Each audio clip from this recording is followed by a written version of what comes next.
Alright, here's another revisiting video, and the figures I'm showing you guys are from Necromorphs. Are from NECA, and this is based on a video game called Deadspace.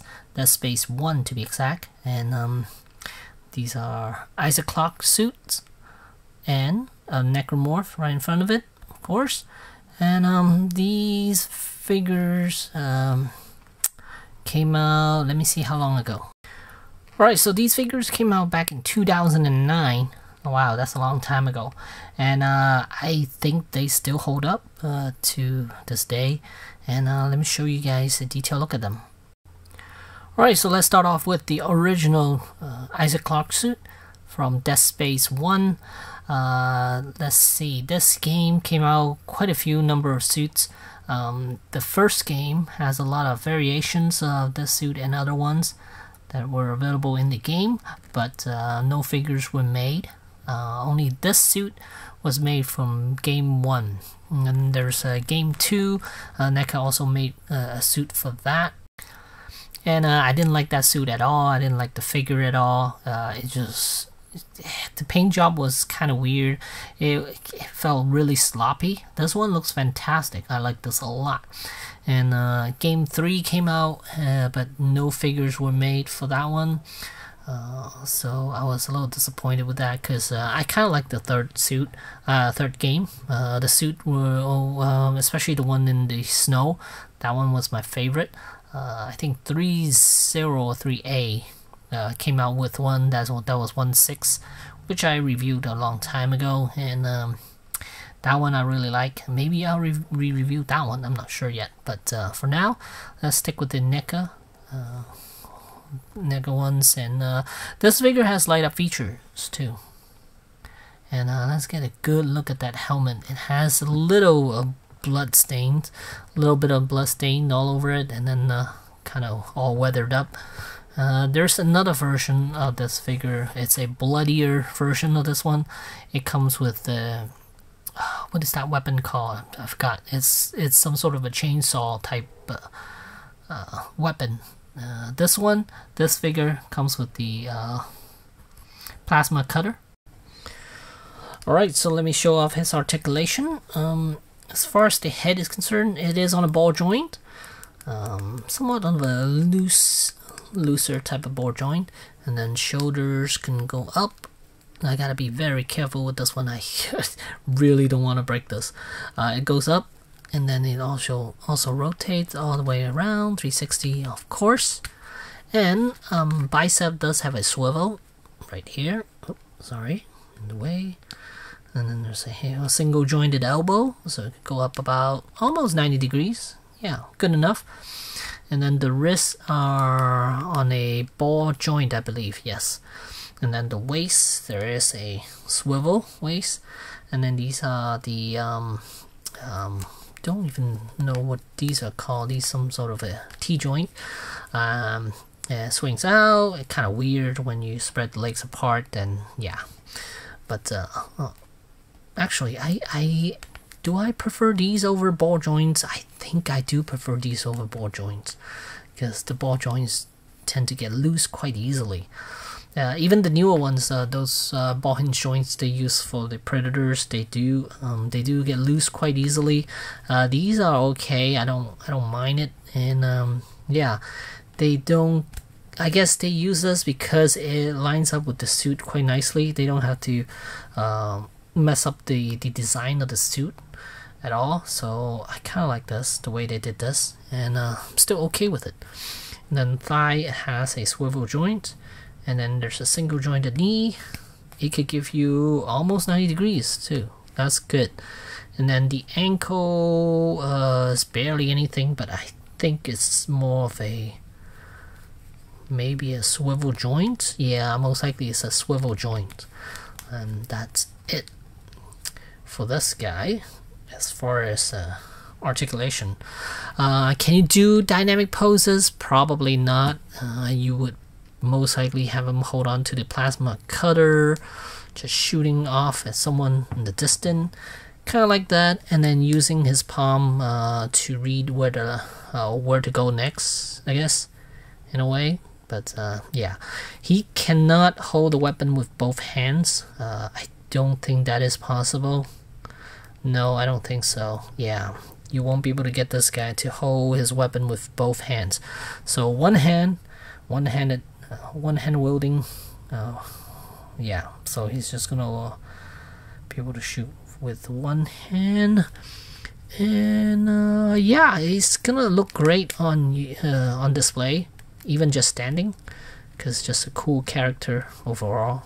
Dynamic poses, I don't think it's really needed for this one, but it would be nice if we see these figures get remade or reissue, or even another company to take on these, since they're video games. So, and Deadspace is coming out reissuing. I mean, they're remaking Deadspace 1. It's supposed to come out soon this year, and it would be awesome if Storm Collectibles end up producing these figures again. This license, that would be fantastic. I would love to see their interpretation of this.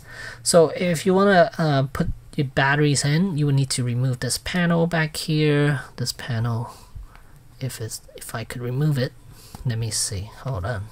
Okay, so back here there's a peg on here, and then you just need to lift this piece up. You can see there are two pegs over here, translucent panel, and then there's a LED right there, and there's the two holes for the back panel. And then you need to remove the screw, and then inside you will need to put an LR1130 battery. I think it needs two, maybe, yeah, but it's LR1130. Those are the batteries you will need. Oh, actually, I still have the sheet here. So yeah, you need, oh, actually you need 3. Man, that's a lot of batteries. I don't think I have that many. But let's see what I have and see if I can give you guys a light up version of this guy. Alright, so I went ahead and installed the batteries, and here it is. If you press the top portion, this is a button right here. You press it, you can see it lights up on the back. It shows how much basically how much life you have left. And then on the front, it's a little bit, yeah, you can see it, but there's a light up here on his head, which lights up his whole front portion of his head. So, but you could totally see the light reflecting up there. So yeah, but still cool, a light up feature on a Deadspace figure. Let me keep it on for a second, show you guys. So yeah, fantastic looking figure. I love it. Even though articulation not that great, it could use dynamic poses.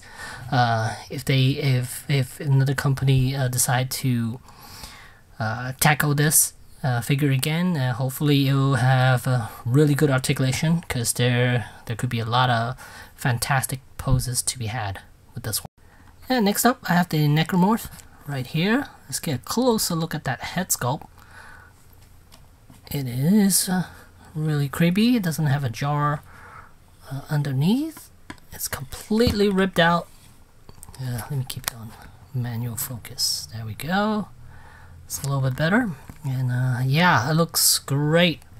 Bloody, and I think it still holds up. Articulation aren't that great, but it doesn't really matter. I think the pose it has is definitely enough for him.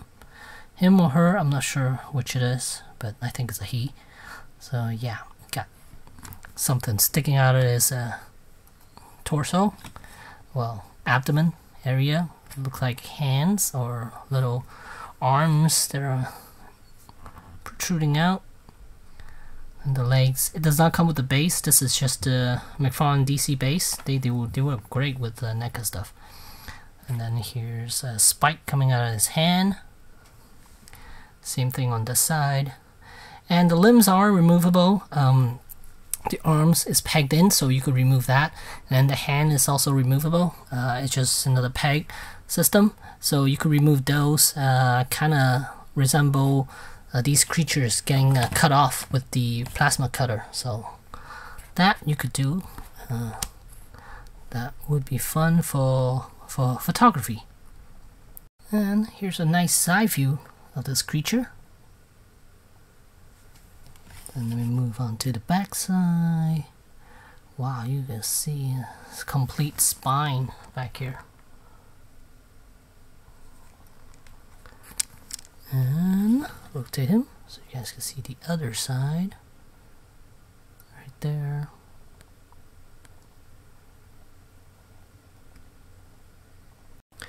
Now, as far as articulation, head is on a... I'm going to have to get the arm out of the way. I'll take one of them off just to show you guys. So, head is on a somewhat of a ball joint. It does pivot left and right, up and down a little bit, so good movement for the head. Torso, there's practically nothing. The little arms can rotate a little bit. That is about it. No, I cannot. Let me see. 1 second. Alright, as for the hips, let's see. These are on somewhat of a ball joint, I believe. Yeah, it's on a ball joint. It has some movement. The knee are on a swivel joint. And the ankle are also on a swivel joint. It's cut at a 45-degree angle. And this one is cut just straight across. And then the arms are actually on a 45-degree angle as well. So you could kind of get them to go straight out or give you about 90 degrees. So that's good. With a 45-degree cut, yeah, that's what they could do. And then here, like I said, you could kind of pretend that you're using your plasma cutter to cut off some of the limbs. So here's what it looks like. You have a peg and there's a ball joint attached to it. And again, this is swivel, and this is removable, so you could unpeg this, and then I believe the spike is also detachable.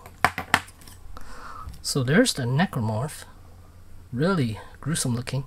Wish I've gotten more. I only got one. Still nice to have, definitely. And lastly, we have the SDCC Exclusive version of Isaac Clarke. This one, it's got all the markings on it, which is nice. It's a gray color piece, and with markings all over it, and some red dots around. As far as articulation, this is exactly the same as the other one that I showed, and lighter feature all the same. This is just a repaint version of the original Isaac Clarke. And here's the plasma cutter, really nice. And let me give you one more look. The figure, and let's see, look at that, all the markings on his armor. Side, forearm as well. Here, and then the helmet, for sure. There's a lot of markings on there.